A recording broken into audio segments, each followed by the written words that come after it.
अस्सलाम वालेकुम व्यूअर, आज हम डॉक्टर शहबाज गिल की व्लॉग पे जो है रेट करेंगे।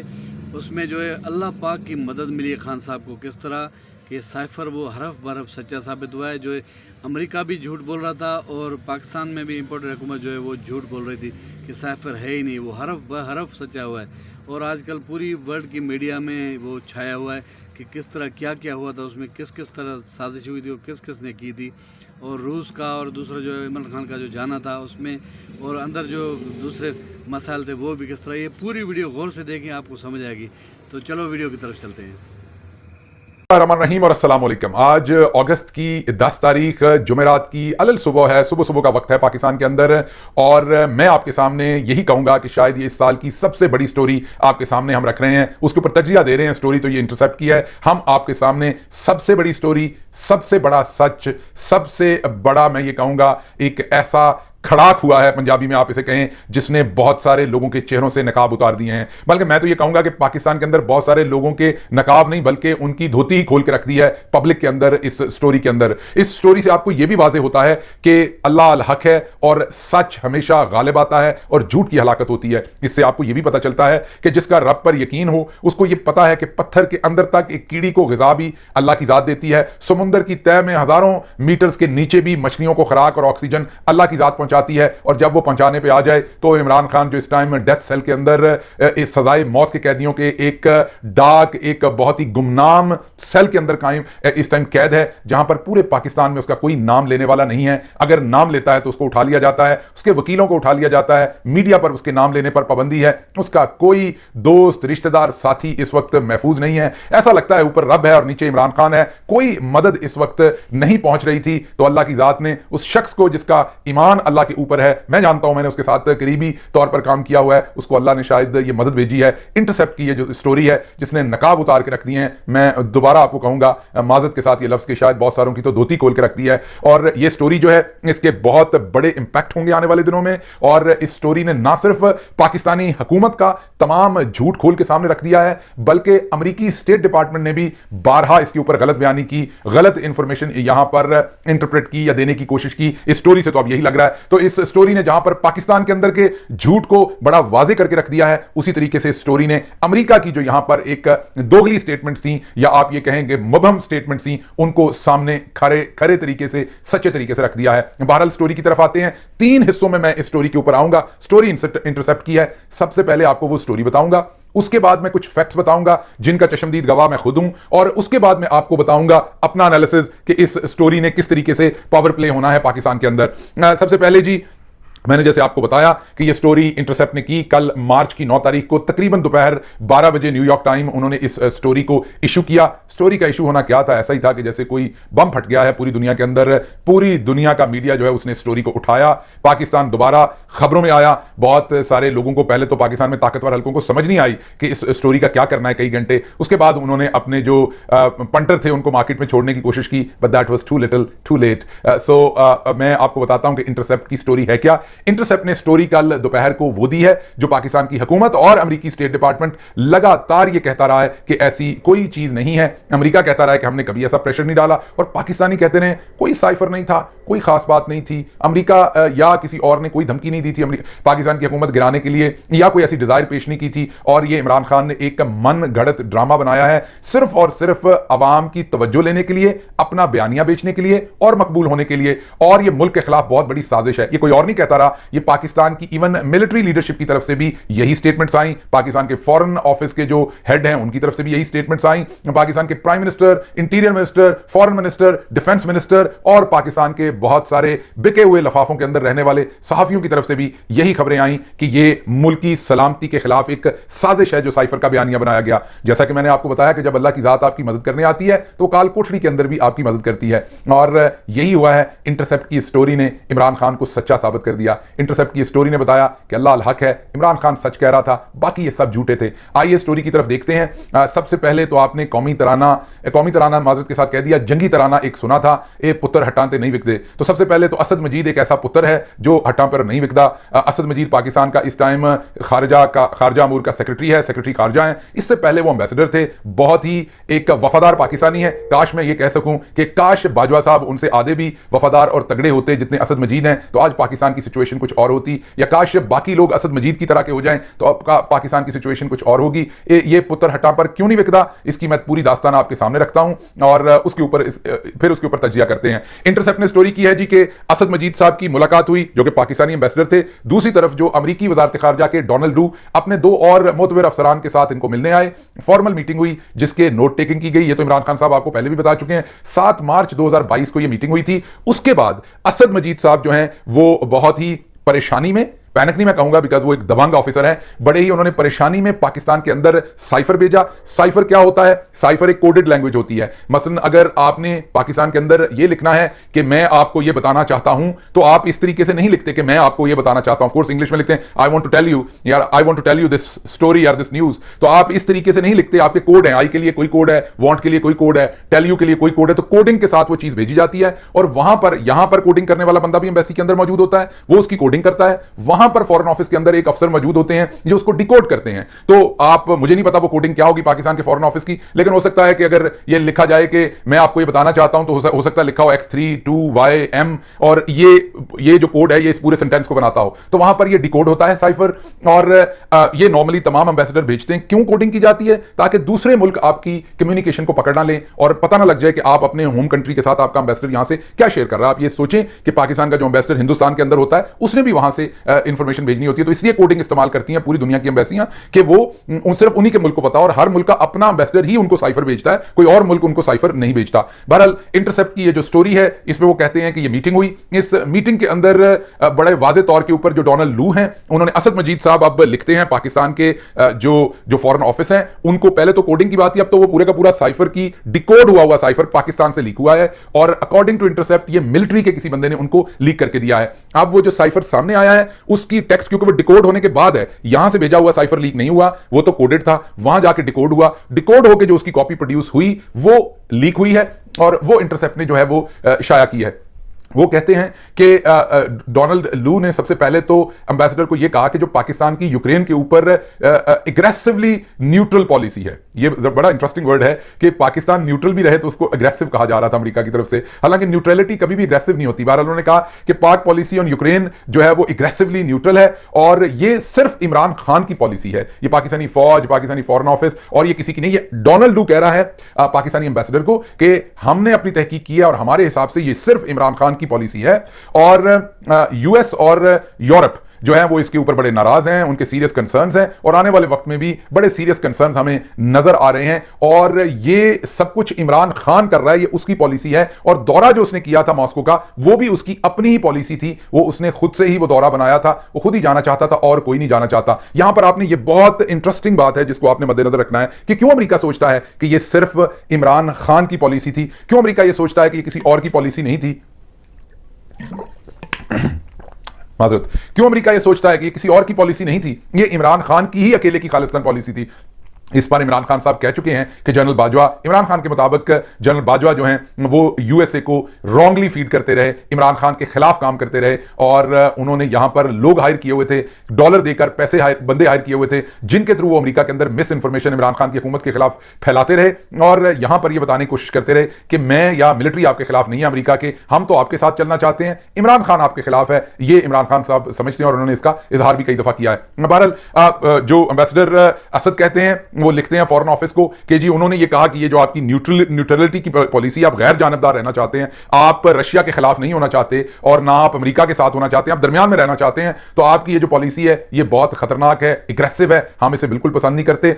और फिर उन्होंने दूसरा एतराज किया कि पाकिस्तानी जो इमरान खान है उन्होंने एक पब्लिक गैदरिंग में, एक इज्तिमा में, एक जलसे में कह दिया हम कोई गुलाम हैं जो आपसे पूछ के करें जो आपने करना है, हम अपनी मर्जी खुद करेंगे, हम अपने मुल्क की इंडिपेंडेंट पॉलिसी लेंगे। ये भी डोनाल्ड लू ने बड़ा सख्त कंसर्न इसके ऊपर शो किया, जिसके जवाब में यहां पर एक दफा मैं दोबारा बता रहा हूं, ये पुत्र हटाते नहीं विकदे, असद मजीद हटाते नहीं विकदा। असद मजीद की जगह पर कोई और होता, शायद मरहूम जनरल परवेज मुशर्रफ होते माजद के साथ, तो लेट जाते। असद मजीद ने तगड़े तरीके से आगे से ये कहा कि हजूर ऐसा नहीं है, पाकिस्तान कभी भी फॉरेन पॉलिसी के काम जो है वो पब्लिक के अंदर नहीं करता, पाकिस्तान बहुत सीरियस मुल्क है। हमारे वजीर आजम को ये स्टांस इसलिए लेना पड़ा कि जो यूरोपियन एम्बेसडर थे इस्लामाबाद के अंदर, उन्होंने तमाम सफारती आदाब को बालाए ताक रखते हुए, एक तरफ रखते हुए, सफारती आदाब की खिलाफवर्जी करते हुए एक पब्लिक लेटर इशू कर दिया कि पाकिस्तान को रशिया की मुखालफत करनी चाहिए यूक्रेन के हमले के ऊपर। इसलिए हमारा वजीर आजम होता या भले अमेरिका का या किसी और मुल्क का होता, इन हालात में उसे पब्लिक में जाके अपना स्टांस देना पड़ना था। तो वजीर आजम साहब ने ये जो कहा कि हम कोई गुलाम है, हमने अपनी पब्लिक पॉलिसी रखनी है, ये वजीर आजम का शौक नहीं था अवाम के साथ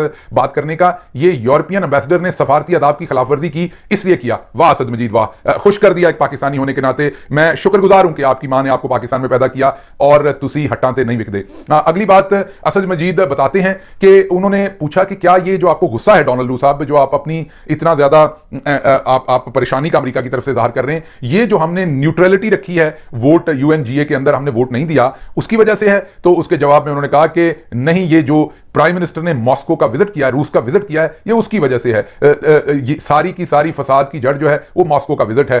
उन्होंने फिर आगे असद मजीद कहते हैं कि मुझे डोनाल्ड लू ने यह कहा कि I think if the no confidence vote against the prime minister succeeds, all will be forgiven in Washington because the Russia visit is being looked at as a decision by the Prime Minister। वो कहते हैं कि अगर जो इमरान खान के खिलाफ, ये 7 मार्च को हो रही है, अभी टेबल नहीं हुई नो कॉन्फिडेंस मोशन, आप देखिए ये 7 मार्च 2022 को डोनाल्ड लू कह रहे हैं असद मजीद को, वो असद मजीद मैं बार बार कहूंगा रेपिटेशन के एक्सपेंस पे और आप मुझे माफ करेंगे, जो हटाते नहीं विकदा, उस असद मजीद को कह रहे हैं कि असद मजीद साहब, अगर वोट ऑफ नो कॉन्फिडेंस जो है वो इमरान खान के खिलाफ जो आ रहा है, वो अगर कामयाब हो गया, सक्सीड हो गया, तो सारा कुछ माफ। तो ये जो रशिया का विजिट हुआ है, ये जो हमारा गुस्सा है, ये जो हम परेशान हैं, सब माफ। आपको आम माफी का ऐलान पाकिस्तान के लिए अमेरिका करेगा वाशिंगटन में, क्योंकि रशिया का जो दौरा है उसको ये इस तरीके से देखा जा रहा है कि ये इमरान खान कर रहा है। पाकिस्तान में और किसी का कसूर नहीं है, एक ही मुजरिम है इस चीज का, जिसका नाम इमरान खान है। एक ही है जो काबू नहीं आ रहा, जिसका नाम इमरान खान है। एक ही है जो इंडिपेंडेंट पॉलिसी बनाना चाहता है, उसका नाम इमरान खान है। तो क्योंकि ये उसका किया जा रहा है, अगर कामयाब कर दिया, उसको हटा दिया, तो फिर आपको आम माफी है।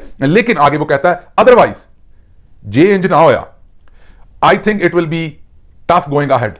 इदा पंजाबी तर्जमा यह होगा कि फिर तुहानू असीं तुन के रख देंगे, माजरत, या इसका उर्दू में तर्जमा होगा कि फिर आपके लिए बड़े सख्त हालात होंगे आगे।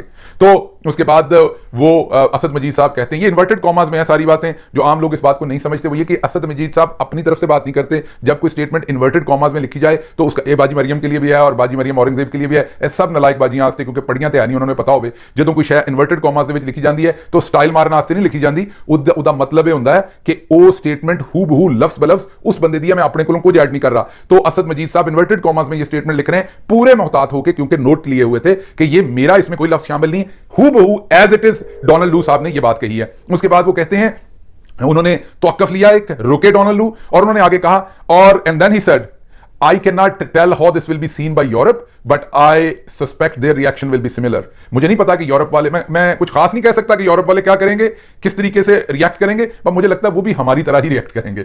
आप माई बाप हैं पूरी दुनिया के, आप ही की तरह उन्होंने रिएक्ट करना, उनकी क्या मजाल है बेचारों की किसी और तरह से रिएक्ट करें। और उसके बाद उन्होंने कहा, यहां इन्वर्टेड कॉमा बंद हो गए बाजी मरियम, आप आजकल चाय के मग बेचना शुरू हो गई है, कॉफी के, तो इन्वर्टेड कॉमा बंद हो गए, अब आगे बात हो रही है। ही देन सेड दैट, अब फिर शुरू हो गए inverted comma, honestly I think isolation of the prime minister will become very strong from Europe and the United States। वो कहता है, मैं तो पूरी जिम्मेदारी नाल दस रहा हैं, अगर इमरान खान ही वजीर आजम रहा तो उन्होंने असीं कल्ला कर देंगे, उहदे नाल कोई गल नहीं करेगा, ना अमरीका तो ना यूरोप तो। दूजे लफ्जां दे विच यही कहने का मतलब है, प्राइम मिनिस्टर का मतलब फिर तुहाडा पाकिस्तान कंट्री हो गई ना। सो डोनाल्ड लू बता रहा है कि अगर वो बाहर ना निकला वोट ऑफ नो कॉन्फिडेंस से, तो फिर आइसोलेशन में चला जाएगा, इमरान खान कोई एंगेज नहीं करेगा। दूसरे लफ्जों में पाकिस्तान वाजे तौर पर बता दिया कि आपका अंजाम क्या होने वाला है। इसके जवाब में जो है वो असद मजीद, वो पुत्र जड़ा हटाते नहीं विकदा, वो पूछता है कि जो वो बताने की कोशिश करते हैं असद मजीद के जो मॉस्को का विजिट है। अब मैं इसलिए कह रहा हूं असद मजीद को कि पुत्र हटाते नहीं विकदा कि वो उस लेवल पे भी पाकिस्तान का दफा कर रहा है। जब पाकिस्तान के अंदर से उसके वजीर आजम के खिलाफ ताकतवर तरीन इंसान साजिश कर रहा है, उस वक्त असद मजीद कौम का बेटा जो यहां एम्बेसडर है, वो अपने मुल्क का दिफा कर रहा है। बहुत शुक्रिया असद मजीद साहब, मैं लगी लिपटी के बगैर आपको खराज तहसीन पेश करता हूं। असद मजीद कहता है कि मॉस्को का जो विजिट था हजूर, वो इमरान खान का अकेले का फैसला नहीं था, वो सारे इदारों की उसमें फीडबैक थी, हमारे सारे सिस्टम की फीडबैक थी। आगे अफगानिस्तान के हालात आपको पता है, अमेरिका वहां से निकल रहा है और निकल गया है। इन हालात के अंदर अफगानिस्तान में अमन की बहुत जरूरत है, जिस वजह से रूस एक मेजर प्लेयर है। हम रूस के साथ, क्योंकि हमारी आपकी वजह से दहाइयों से हम अमेरिका के साथ थे और रूस के साथ हमारी मुखालफत थी। अब उन हालात के अंदर जब अमेरिका वहां से निकल गया है, तो हम रूस के साथ अपनी बातचीत के दरवाजे खोलना चाहते हैं, ताकि अफगानिस्तान के मैटर के अंदर हम जो वहां की प्लेयर हैं उन्हें कॉन्फिडेंस में ले सकें। तो ये अकेले इमरान खान का ये मामला नहीं है, ये सबका इकट्ठे मामला है। तो और साथ असद मजीद ये भी कहता है जस्टिफाई करने के लिए कि कल्ला इमरान खान तो नहीं सी गया हजूर, ठीक है इमरान खान माड़े मुल्क का वज़ीर आज़म है, तुसी चौधरी हो, लेकिन वहां पर तो यूरोप के दूसरे मुल्कों के भी जो है उन दिनों में लोगों ने विजिट किया रशिया को, तो उस पर डोनाल्ड डोनाल्ड लू कहता है कि नहीं नहीं, इन दो चीजों को आप कंपेयर ना करें। वो जो दूसरे लोग थे वो तमाम के तमाम गए थे सुलह कराने यूक्रेन की और रशिया की। आपका दौरा जो है वो खालिस्तान जो है रशिया का था, बायलेटरल था, जिस पर फिर वो पुत्र जो हटा पर नहीं विकता, असद मजीद आपका एम्बेसडर दोबारा लेटता नहीं है, दोबारा खड़ा होकर डोनाल्ड लू को कहता है कि लेकिन मेरा वजीर आजम जो वहां गया था वो तो यूक्रेन पर हमला होने से पहले गया था, और दूसरी बात यह कि उसने तो वहां रशिया के अंदर खड़े होकर कहा था कि मैं कभी जंगों को सपोर्ट नहीं करता। इमरान खान ने तो हमेशा कहा कि पीस को चांस मिलना चाहिए, जंग को मैं सपोर्ट नहीं करता। तो फिर आप ये कैसे कह सकते हैं? उसके जवाब के अंदर जो है वो जो डोनाल्ड लू हैं वो उनको इसका कोई जवाब नहीं देते, बात बदल देते हैं। और साथ असद मजीद ये भी कहते हैं कि हुजूर हमारे से तो आप चाहते हैं कि हम बिल्कुल खड़े हो जाए अमेरिका के साथ और रशिया के खिलाफ बयान दे दें, और इंडिया से आप ये एक्सपेक्ट नहीं कर रहे। हिंदुस्तान के साथ वो भी तो यही बयान दे रहे हैं जो हम दे रहे हैं। वो भी तो यूक्रेन के मामले में जो है वो बिल्कुल मोहतात हुए हैं, ना वो रशिया की तरफ जा रहे हैं ना आपकी तरफ, वो भी अपना इंडिपेंडेंट स्टांस रख रहे हैं, न्यूट्रल रह रहे हैं। उन पर आपको कोई प्रॉब्लम नहीं है। उस पर डोनाल्ड लू साहब मखमसे से होकर कोई खास जवाब नहीं देते और कहते हैं कि इंडिया के मामलात को हम जो है ना वो देखते हैं चाइना के पर्सपेक्टिव से, और इंडिया के स्टूडेंट जब वहां से निकल जाएंगे तो हमें उम्मीद है कि इंडिया खुलकर आ जाएगा यूक्रेन के खिलाफ, जो कि आज के दिन तक नहीं आया। This point is also to be noted.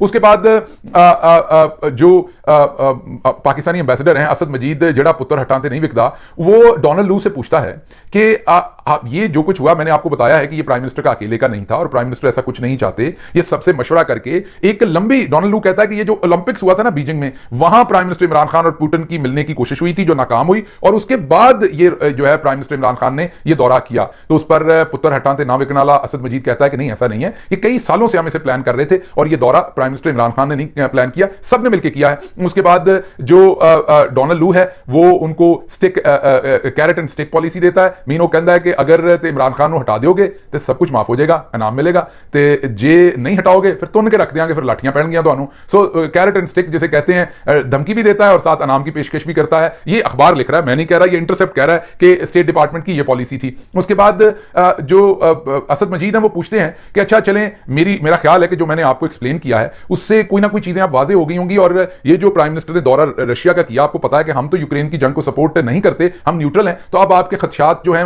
वो थोड़े कम हुए होंगे। उस पर डोनाल्ड लू कहता है बिल्कुल भी नहीं, डेंट पड़ चुका है, पंजाबी जी कहते हैं चिब पै गया है, साढ़े तो रिलेशनशिप के विच दराड़ पै गई है। अब ये इमरान खान जाएगा ही तो मामला ठीक होता मुझे नजर आ रहा है, अगर वो रुका तो फिर देखेंगे, फिर हमें शायद ये बड़ा हेड ऑन मेन फिर टुड्डा वजन, पंजाबी कहते हैं सिर नाल सिर वजेगा, फिर हम अपना ये जो पॉइंट ऑफ व्यू है इसको बड़े खुले तरीके से हेड ऑन कोलिजन होगी, हेड ऑन हम आपके साथ टेक करेंगे इस सारे पॉइंट ऑफ व्यू को साथ। अब असद मजीद साहब जो हैं उसके बाद, क्योंकि वो एक बहुत ही सीनियर डिप्लोमेट थे, आजकल वो सेक्रेटरी खारजा हैं पाकिस्तान के, वो इसके ऊपर फिर अपनी असेसमेंट देते हैं। ये तमाम केबल जो बेचते हैं वो इसके ऊपर एक असेसमेंट भी नीचे अपनी देते हैं। वो कहते हैं कि ये जो इतना खुलेआम, जिसे आप उर्दू में कहते हैं कि बाजू ऊपर करके दोनों खुली धमकी दी है डोनाल्ड लू साहब ने, ये किसी भी सूरत अमेरिका के जो हाईएस्ट ऑफिस व्हाइट हाउस है उसकी अप्रूवल के बगैर नहीं दी। इसका मतलब है कि एक इस लेवल का जो ऑफिसर या रिप्रेजेंटेटिव है अमेरिका के वजारत खारजा का, वो कभी भी इतनी सख्त जुबान और इतना आउटराइटली पाकिस्तान के जो मामलात हैं, अंदरूनी मामलात हैं, उनके अंदर वो इंटरफेयर नहीं कर सकता। वोट ऑफ कॉन्फिडेंस हो या प्राइम मिनिस्टर को हटा दें तो माफी मिल जाएगी, नहीं हटाएं तो नहीं मिलेगी, ये बातें वो नहीं कर सकता जब तक व्हाइट हाउस का आशीर्वाद, अप्रूवल उसके पास ना हो। और जड़ा पुत्र हटाते नहीं विकदा गैरतमंद है, मेरे ख्याल में उसके अंदर तमाम white blood cells, red blood cell, गैरत वाले सेल, टेस्टोस्टेरोन सारे पूरे थे असद मजीद के अंदर। उसने फिर आखिरी लाइन ये भी लिखी कि ये क्योंकि मामला थोड़ा सा खराब है, इसलिए मेरे ख्याल में आपको फौरी तौर पर जो अमेरिकी एम्बेसी का वहां पर हाईएस्ट रिप्रेजेंटेटिव है, एम्बेसडर तो उन दिनों था नहीं, उनको बुला के वार्निंग दी जाए, डिमाश किया जाए, नापसंदीदगी का इजहार किया जाए कि अमेरिका पाकिस्तान के अंदरूनी मामलात के अंदर सफारती मुदाखलत हो रही है। ये असद मजीद भेजते हैं। अब यहां से आगे से मेरा एनालिसिस शुरू होता है। ये अखबार में आज स्टोरी फाड़ी है, अब आगे से मैं आपको बताता हूं। जब ये पहुंचता है तो ये मैं आपको वो स्टोरी बता रहा हूं जिसका मुझे पता है। ये इमरान खान साहब से छुपा लिया जाता है, ये शाह महमूद कुरैशी साहब से छुपा लिया जाता है। फिर शाह महमूद साहब को टिप करता है, मुझे नहीं पता वाशिंगटन से कौन करता है, शाह महमूद साहब को वाशिंगटन से एम्बेसी से कोई बताता है कि हमने कुछ भेजा था, वो आपने पढ़ा है? कहते हैं क्या भेजा था, मेरी नजर से तो नहीं गुजरा। तो फिर वो बड़ी मुश्किल से उस वक्त के सेक्रेटरी खारजा से वो साइफर निकलवाते हैं। जब वो साइफर निकलवाते हैं तो वो भागते हुए इमरान खान के पास पहुंचते हैं। इमरान खान देखते हैं तो वो कामरा के अंदर जहां पर एयरफोर्स के जहाजों की एक नुमाइश थी जो चाइना से लिए गए थे, वहां वो जनरल बाजवा से बात करते हैं। जनरल बाजवा जो है वो कहते हैं कि अभी इसको रहने दें, जो एक अभी हमारे यहाँ एक इस्लामी कॉन्फ्रेंस कॉन्फ्रेंस हो रही है टुवर्ड्स 20 और 25 के दरमियान में मार्च के, उसको हो लेने दें, उसके बाद इस पर बात करेंगे। 27 मार्च को फिर इमरान खान जब देखते हैं कि इसमें तो बाजवा साहब खुद ही मिले हुए हैं, इनसे क्या बात करनी है और क्या पूछना है, तो वो फिर रावलपिंडी के अंदर एक इस्लामाबाद के अंदर ही परेड ग्राउंड में जलसे के अंदर वो कागज लहराते हैं और कहते हैं इमरान खान ने कागज लहराया, बहुत बुरा किया। याद रखें भुट्टो साहब ने भी ऐसे ही कागज लहराया था और ये कहा था कि मेरे खिलाफ गैर मुल्की साजिश हुई, और उसके बाद भुट्टो साहब के साथ क्या हुआ वो आप सबको पता है। हाँ, फर्क यह है कि भुट्टो साहब ने वो कागज बाद में उसकी तफसीलात सामने नहीं रखी थी। इमरान खान क्योंकि ज्यादा अवामी लीडर थे, ज्यादा इंटेलिजेंट थे, वो नवाज शरीफ साहब की तरह अनपढ़ और जाहिलाना पॉलिटिक्स नहीं करते थे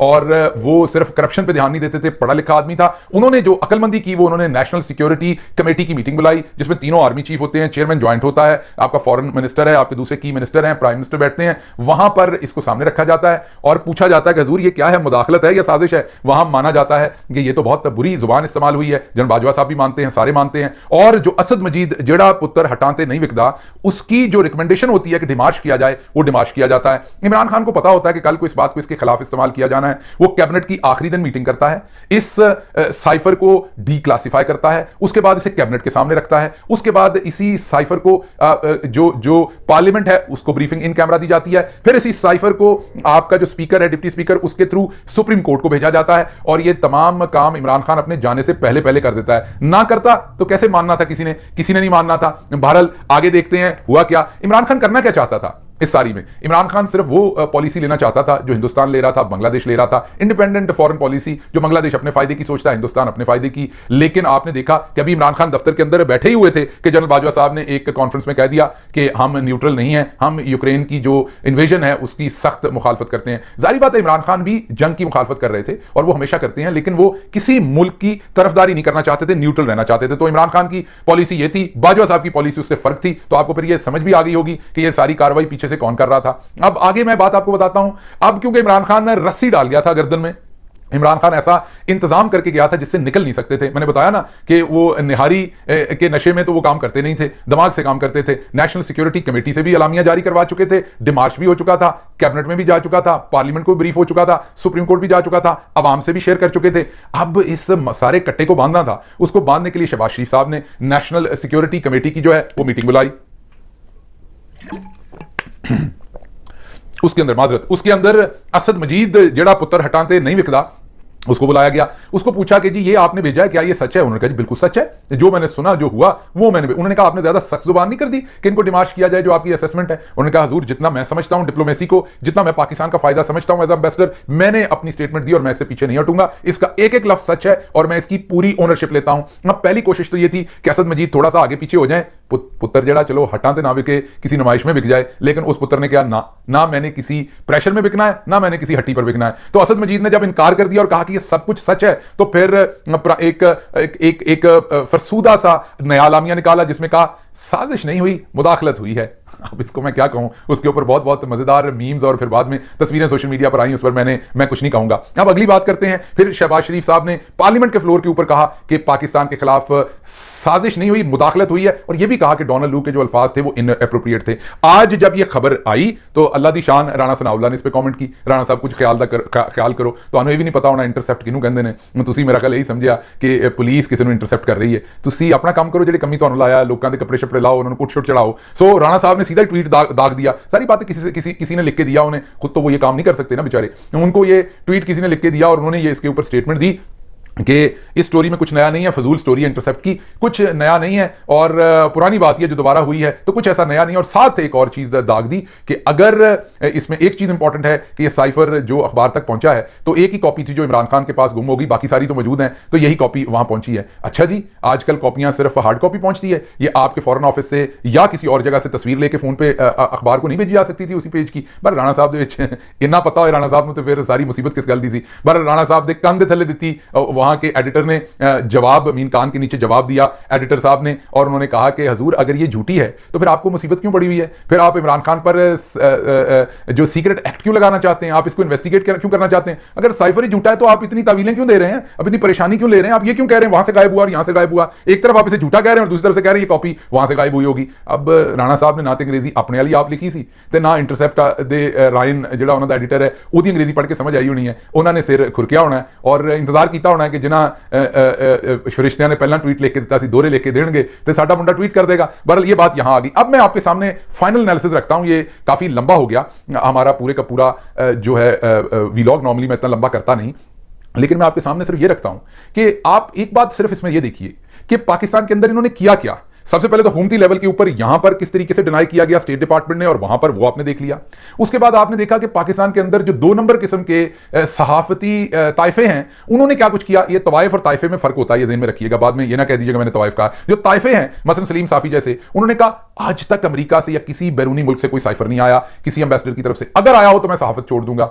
तुसी नहीं छड़नी, तुसी नहीं छड़नी, ना तुसी कदी बेशर्मी छड़नी है ते ना तुसी माजरत दे नाल कदी इहो जी गंदी सहाफत छड़नी है। सो आपने नहीं छोड़ी, अब तो साइफर लीक हो गया, अब तो सामने आ गया। सो पहले ये कहा गया ये साइफर झूठ है, कोई साइफर है ही नहीं, सारा ड्रामा इमरान खान ने खुद बनाया, इसमें कोई रियलिटी नहीं है, ये पहला नैरेटिव था। उसके बाद ये कहा गया कि साइफर है लेकिन उसमें साजिश नहीं है, मुदाखलत है, फिर वो बयानिया बनाया गया, कुछ ऐसा नहीं हुआ। फिर कहा गया बाजी मरियम, तो क्योंकि इमरान खान ने इन्हीं के बारे में कहा था कि एक तो ये पढ़े लिखे नहीं और दूसरे कोशिश नहीं करते। बाजी मेरी तो पता है मेडिकल कॉलेज तो कर दी गई सी, बाजी सिर्फ चंगे कपड़े पाती है, बाजी ब्रांडेड चीज़ां फड़ती है, ब्रांडेड बैग फड़ती है, और बाजी दियां जिहड़ियां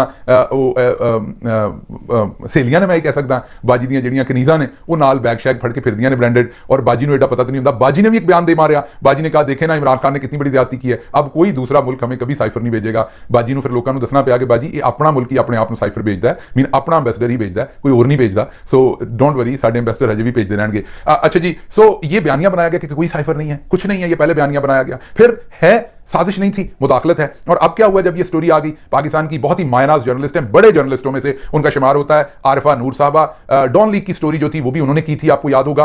उन्होंने नहीं की थी एग्जैक्टली, लेकिन वो उस टीम का हिस्सा थी, बड़ी जर्नलिस्ट है पाकिस्तान की। उन्होंने आज लिखा कि क्या बदकिस्मती है, पाकिस्तान के जो मीडिया की थोड़ी बहुत इज्जत रह गई थी वो भी खत्म कर दी जा रही है। पूरी दुनिया में इतनी बड़ी स्टोरी हुई है और पाकिस्तान में हमें इजाजत नहीं है कि हम टीवी पर उस पर बात करें। थोड़ी देर में सोशल मीडिया के ऊपर स्क्रीनशॉट आ गए जिसमें यह नजर आया कि मौजूदा रजीम ने सहाफियों को कहा है अस्सलाम वालेकुम, ये जो इंटरसेप्ट की स्टोरी आई, साथ लिंक भी भेजा, इसके ऊपर आपने बात नहीं करनी, बाकी किसी पे भी नहीं करनी। मैं यानी शायद हूं कि इमरान खान को भी बहुत ताकतवर हलकों ने बहुत बार कहा कि आपने साइफर पे बात नहीं करनी, आपने साइफर पे बात नहीं करनी, इस पर से रोका जा रहा था। बहरहाल ये स्टोरी आई, इससे इमरान खान सच्चा साबित हुआ, इमरान खान का सच सबके सामने आ गया। और इस पर भी हम सबका यकीन कि अगर इंसान सच्चा हो तो फिर वो काल कोठरी में भी हो तो अल्लाह की जात उसे जो है वो अपनी मदद भेजती है। पाकिस्तान के जो जितने भी पाकिस्तान के अंदर झूठ बोले गए और जितनी भी गलत बयानियां स्टेट डिपार्टमेंट के लेवल से की गई, या तो अब इन लोगों को इस साइफर को डिनाई करना पड़ना है और या फिर इन लोगों को अब मानना पड़ना है कि कौम को कितना बेवकूफ बनाया। दूसरी बात, आजम खान साहब का बयान, साइफर, ये सारी कहानियां में बेची गई। इसके आने के बाद अब वो सारा भी उस सबका भी बिस्तर गोल हो गया, अब वहां से भी कुछ नहीं हो सकता। और तीसरी बात आपके सामने मैंने ये रखनी है कि दोबारा सोचिए, सब पुत्र इससे मुल्क दे ने, इको जियां मावां ने सारे पुत्र जम्मे ने। एक पुत्र जिहड़ा वो वकील बन जाता है, एक जज बन जाता है, एक पुत्र ब्यूरोक्रेसी चला जाता है, एक पुत्र जर्नलिस्ट हो जाता है, एक पुत्र फौजी बन जाता है, तो एक पुत्र सियासतदान बन जाता है। ये सिर्फ कोई एक ही पुत्र नहीं जिहड़े हटां ते नहीं विकदे, वो पुत्र कोई भी हो सकता है। तो इस वारी असद मजीद सी जिहड़ा हटां ते नहीं विकिया। अनफॉर्चुनेटली बहुते सारे पुत्र ते इस धरती ते विकी जाते हैं, लेकिन असद मजीद वर्गा कोई पुत्र है जिहड़ा इस धरती वास्ते नहीं विकदा, खड़ा होंदा है। असद मजीद साहब तुहाडी मां नूं सलाम, ਤੁਹਾਡੇ ਪਿਓ ਨੂੰ ਸਲਾਮ, ਤੁਹਾਡੇ ਵੱਡਿਆਂ ਨੂੰ ਜਿਨ੍ਹਾਂ ਨੇ ਤੁਹਾਡੀ ਇਹ ਤਰਬੀਅਤ ਕੀਤੀ ਹੈ ਉਹਨਾਂ ਨੂੰ ਸਲਾਮ। ਅਸੀਂ ਤੁਹਾਡੇ ਮਕਰੂਜ਼ ਹਾਂ ਕਿ ਤੁਸੀਂ ਕੌਮ ਨੂੰ ਇਸ ਸੱਚ ਜਿਹੜਾ ਪਹਿਲੇ ਪਹੁੰਚਾਇਆ, ਫਿਰ ਡਟ ਕੇ ਉਹਦੀ ਹਿਫਾਜ਼ਤ ਕੀਤੀ और अपने ते सारा प्रेशर लिया, लेकिन पीछे नहीं हटे। अल्लाह तुहानू इज्जत भी देवे, लंबी जिंदगी भी देवे और तुहाडी हिफाजत करे। और इसके साथ साथ मैं तमाम अपने दोस्तों को जिनके पास ताकत है उनके सामने ये बात रखना चाहता हूं कि पाकिस्तान के पास भी हक होना चाहिए, पाकिस्तानियों के पास भी हक होना चाहिए कि वो सच जाने कि उनके आला ईवानों के अंदर कैसे फैसले होते हैं, उनकी फॉरेन पॉलिसी कौन बनाता है, क्या वोट जिनको वो डालते हैं वो रिप्रेजेंटेटिव बनाता है या कोई और बनाता है। वाशिंगटन के अंदर अब तो हसैन हकानी साहब ने भी मान लिया और व्हाइट हाउस के तर्जुमान ने भी किसी हद तक मान लिया ये सारी इसकी इंटरसेप्ट की स्टोरी के बाद। तो झूठ बड़ा बुरा बेनकाब हुआ है। हकानी साहब ने यह कहा है कि ज्यादा से ज्यादा इससे यही समझा जा सकता है कि अगर इमरान खान को हटा दिया तो अमेरिका के तल्लुकात अच्छे होंगे, ना हटाया तो अच्छे नहीं होंगे। इसके साथ ही बहुत लंबा हो गया वीलॉग, लेकिन आपके सामने रखना चाहता था कि ये हुआ क्या, ये क्यों इतनी बड़ी स्टोरी है। और इसके अंदर जो सबसे बड़ा एक्सपोज हुआ है वो मेरे ख्याल से जनरल बाजवा साहब हुए हैं। काश वो ये रास्ता ना लेते, काश वो जो इलेक्टेड गवर्नमेंट थी उसको अपने फैसले करने देते, पाकिस्तानी कौम को अपने फैसले करने देते, तो आज ये सब कुछ ना देखना पड़ता। सुन लिया किस किसने साजिश की थी और क्या साबित हुआ उसमें, और कितनी किस की चीज़ पे ये साजिश हुई थी। अमेरिका के डोनाल्ड लू ने क्या क्या कहा था उस साइफर में, और जो हमारे वहाँ पे सफ़ीर थे उसने भी उसकी गवाही दी और मुकम्मल उसकी जिम्मेदारी ली कि उसने क्या क्या कहा था, किस तरह का, और किस तरह वो डिकोड हुआ और कैसे वहाँ पहुँचा। हमारे बंदे ने किसी से वहाँ पहुँचा है, वहाँ से लीक हुआ है और सारा जो है खान साहब को खुदा की तरफ से ये मदद मिली है। कि वो किस तरह सच्चे साबित हुए। तो वीडियो पसंद आए तो वीडियो को लाइक और शेयर जरूर कीजिएगा, और अगर चैनल पर नए तो प्लीज़ चैनल को सब्सक्राइब करें। शुक्रिया, अल्लाह हाफिज़।